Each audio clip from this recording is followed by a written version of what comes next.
Contingency plan. Now, when we say a contingency plan, we say that it's a process that prepares an organization to respond coherently to an unplanned event. A contingency plan is sometimes being referred to as a plan B. And so contingency plan is a plan that we have in place that, okay, if our plan A doesn't work, let's stick to our plan B. Let's say you are planning to go do something tomorrow. So when you are planning to go do something tomorrow, maybe you don't drive, so you need somebody to you decide to pick up an Uber. You realize that if the Uber if you call doesn't come, what are you doing? Okay, I'll try a Lyft or I'll call a friend. So you always look for plan B that will help you to be able to accomplish what you're supposed to do. Same with every organization. We have our system that are running. Our system is working perfect, nothing wrong with it. But what we want to make sure is that in case our system stops working, what do we do? Imagine that if you are a hospital and your system is not working, what does a hospital do? So we want to make sure that we are putting the right structures in place.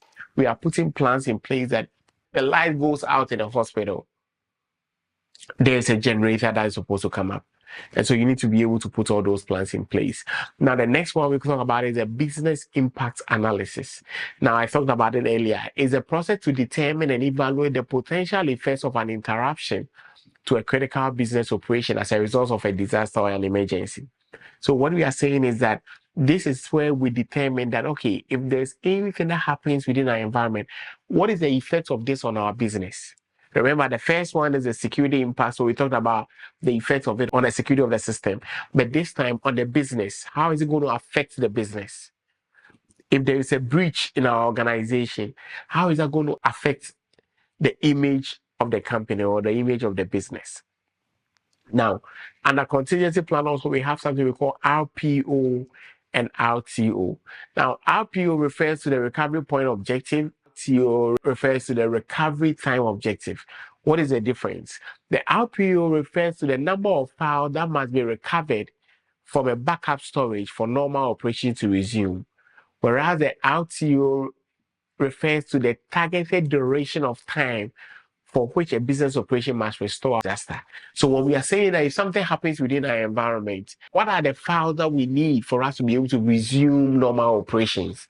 And if something happens, what is the time duration? So RPO refers to the number of files that can be recovered for our system to restore backup and or restore operation. Then the RTO refers to the time that we need to be able to do what? To recover to a normal business operation. Now, after RPO and RTO, we want to talk about the contingency plan components. It has 4 different stages. The initial phase is where the role and tasks are being assigned. The second phase is the activation phase, that who are we notifying if any incident happens? What are we doing? Then the recovery phase is the step for an alternative backup site. Then the last stage is the reconstruction phase, where we need to be able to recover our original site. So even though our site has broken down and our original site is actually compromised, we can use our backup to function. But when we are using our backup to function, what we want to do is that we want to make sure that our original site is being restored to normal operations so that we still can go back, let our backup be our backup and our original site be our original site. Backup site, we have a cold, warm, and a hot. Now, a hot backup site means that the backup site is ready to be used. As soon as the light goes off, we have a backup generator that is going up. But when it says that it's a warm, meaning that we have everything, but it's not plugged, or it's not working as it's supposed to. Then the cold means that we have the items, but they are not being put together. So when it comes to cold backup site, this is where we have to come and put everything together. A warm backup site means that everything is connected. All it needs is for us to just get it going. Then a hot backup site means that it's running and it's ready to take over whenever you need. Always remember that your backup sites are supposed to be located far away from where the original site is. Why? In case there is any natural disaster, you want to make sure that your backup site is very, very far from where your original site is so that it doesn't affect those 2 assets at the same time. Now, let's talk about the backup types. Now, a full backup is a comprehensive type of backup where all selected data is copied and cloned in its entirety. Now, A full backup is the most complete type of backup where you clone all the selected data. Now, during a full backup, every file and folder chosen for backup is copied, regardless of whether it has changed since the last backup. This ensures that the backup contains a complete and up-to-date snapshot of the data at that point in time. Now, full backups are typically performed periodically, weekly, monthly, annually, to create a baseline copy of data. So they are useful for restoring the entire system or recovering the data in the event of a catastrophic failures. So what we are saying is that when it comes to full backup, you might have gone ahead and done a full backup today. Next month, you want to go ahead and do, but before the month you need to do a new backup, your system gets crashed. Now, because of the last backup, we can restore. We have a place that we can restore all the information that we have from that point and bring it back to our site for us to be back in operation. And that is a full backup. The differential backup, this type of backup involves backing up data that was created or changed since the last full backup. And that is the differential. So a differential backup involves copying only the data that has changed or been created since the last full backup. Remember, the full backup, you copy everything, then clone it. Differential, it involves only the data that has changed or been created since the last backup. This also helps to be able to make sure that we are reducing the amount of data that we transfer, store, compared to a full backup. And if you think about it, we are storing our data in the cloud. We are paying for every data that we are uploading. We are paying for every data we are downloading. And so if there is a full backup and a differential, you could see how much money we are paying to be able to upload everything all over again, while we are still providing a comprehensive snapshot of recent changes.